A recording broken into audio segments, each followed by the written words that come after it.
दे धडक बेधडक आपल्या परिसरातील ताज्या घडामोडी, घटना, समस्या, विविध क्षेत्रातील सर्वदूर बातम्या पाहण्यासाठी लोकशक्ती लाईव्ह न्यूज चॅनलला सबस्क्राईब करा आणि नोटिफिकेशन मिळवण्यासाठी बेल आयकॉनला प्रेस करा।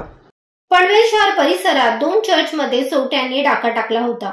याबाबत पनवेल शहर पोलिसांनी धडाकेबाज कामगिरी करत 2 नेपाळी सराईत चोरट्यांना अटक केली आहे। शहरातील ओरियन मॉलच्या मागे असलेल्या संत फ्रान्सिस झेवियर चर्च येथे झालेल्या चोरीमध्ये दानपेटी फोडून अंदाजे ₹50,000 चोरून नेले होते।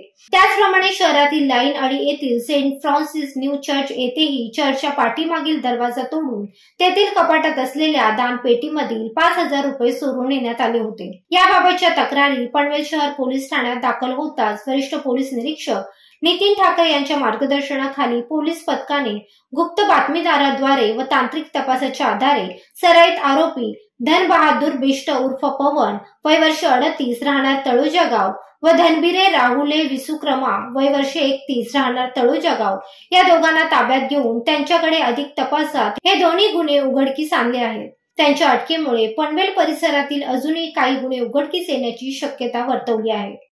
लोकशक्ती लाईव्ह साठी संजय कदम, पनवेल। अशाच सच्चाई दर्शवणाऱ्या बातम्या पाहण्यासाठी लोकशक्ती लाईव्ह न्यूज चॅनलला लाईक करा, शेअर करा आणि सबस्क्राईब करा।